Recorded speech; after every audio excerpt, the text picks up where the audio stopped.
Hello friends.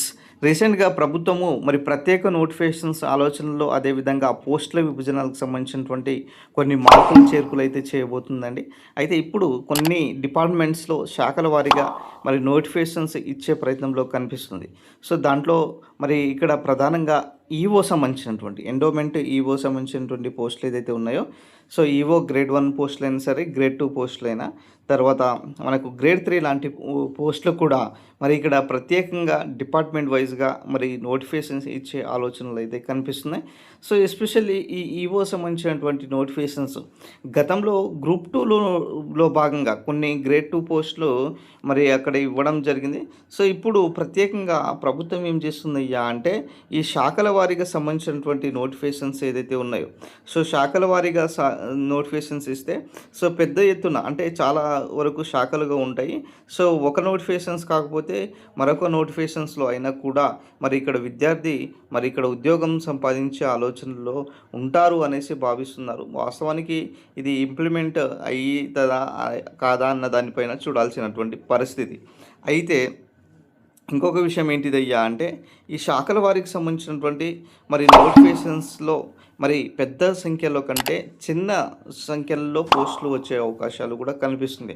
అంటే number of notifications వస్తాయి, కానీ చిన్న సంఖ్యలో నోటిఫికేషన్స్ ఇచ్చేటటువంటివి కనిపిస్తున్నాయి. దాంట్లో భాగంగా కొన్ని నోటిఫికేషన్స్ ఏదైతే ఉన్నాయో, ఎస్పెషల్లీ మనకు గ్రూప్ 1 క్యాడర్‌కి సంబంధించినటువంటి ఎంపీడీఓ లాంటి పోస్టులు కూడా మనకు శాఖల వారీగా సంబంధించినటువంటి ఆలోచనలు అయితే కనిపిస్తుంది. దాంతోపాటుగా మిగతా కొన్ని డిపార్ట్మెంట్స్‌కి సంబంధించినటువంటి కూడా శాఖల వారీగా కనిపించేటటువంటి సిచ్యువేషన్. సో, ఎనీహౌ ఇప్పుడు తెలంగాణ ప్రభుత్వం ఏం చేస్తుందయ్యా అంటే, ఈ శాఖల వారీగా సంబంధించినటువంటి నోటిఫికేషన్స్ ఇవ్వాలన్న ఉద్దేశంతో ప్రతి శాఖకు కూడా ఖాళీలు ఎన్ని ఉన్నాయి అనే దానిపైన మాకు సమాచారం ఇవ్వాలి అనేసి కూడా చెప్పడం జరిగింది. ఆదేశాలు అయితే జారీ చేయడం జరిగింది ఆర్థిక శాఖ. ఇప్పుడు ఆర్థిక శాఖ ఈ ఆదేశాలు జారీ చేయడంతో శాఖలకు సంబంధించినటువంటి కొన్ని నోటిఫికేషన్ అంటే కొన్ని పోస్టులతో ఇన్ని ఖాళీలు ఉన్నాయి అనేసి కూడా కొన్ని శాఖలు ఇవ్వడం జరిగింది. మిగతా కొన్ని శాఖలు కూడా ఇప్పుడు అదే విధంగా పరిశీలనలతో ఇక్కడ ఇస్తున్నారనమాట. ఇదే పనిలో ఉన్నటువంటి ప్రజెంట్ సిచ్యువేషన్. అయితే ఇప్పుడు ఈ శాఖల వారీగా సంబంధించినటువంటి నోటిఫికేషన్స్ ఇస్తే ఎవరికి లాభం ఉంటుంది, ఎవరికి నష్టం ఉంటుందయ్యా అంటే, ఇక్కడ నెంబర్ ఆఫ్ స్టూడెంట్స్ అంటే పెద్ద మొత్తంలో సంఖ్యలు ఇస్తే నోటిఫికేషన్స్లో ఇక్కడ అభ్యర్థులకైతే న్యాయం జరుగుతుంది. శాఖల వారీకి సంబంధించినటువంటి వస్తే పోస్టులు అయితే తక్కువ ఉంటుంది, పోటీ అయితే ఎక్కువగా ఉంటుంది. ఒక 5 పోస్టులైనా సరే, 10 పోస్టులైనా సరే తక్కువ పోస్టులు ఉన్నా కూడా నోటిఫికేషన్ ఇస్తారు. కాబట్టి ఇక్కడ పోటీ అనేది తీవ్రంగా ఉంటుంది. దాంతోపాటుగా మనకు ఫీజు విషయంలో కూడా ఇప్పుడు టీజీపీఎస్సీ ఫీజు 1000 వరకు పే చేస్తుందండి. 1000 రూపీస్ పే చేస్తుంది. సో, ఇలా నెంబర్ ఆఫ్ శాఖలకు సంబంధించినటువంటి ఈ నోటిఫికేషన్స్ విడుదల చేస్తే ఫీజు విషయంలో అభ్యర్థులకు ఇక్కడ అన్యాయం జరిగే అవకాశం ఉన్నది. దీని గురించి కూడా ప్రభుత్వం ఆలోచించే అవకాశాలు కూడా కనిపిస్తున్నటువంటి సిచ్యువేషన్స్.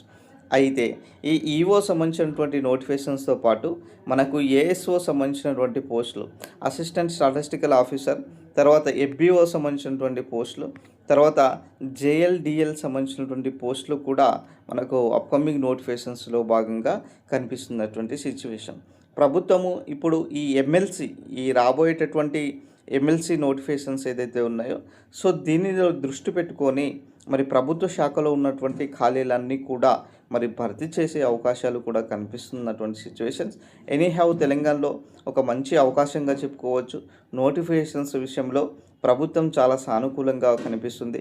నోటిఫికేషన్స్ అనేది ఈ 2026 నుంచి ఆల్మోస్ట్ కొన్ని టీజీపీఎస్సీ విడుదల చేసింది. 2028 వరకు సో ఇదే విధంగా నోటిఫికేషన్స్ జారీ చేసే కూడా అవకాశాలు కూడా కనిపిస్తున్నటువంటి సిచ్యువేషన్స్. సో, ఇప్పటికైనా మీ ప్రిపరేషన్ను కొనసాగించండి. ఖచ్చితంగా మీరు ఉద్యోగంలో స్థిరపడే అవకాశం ఉన్నది.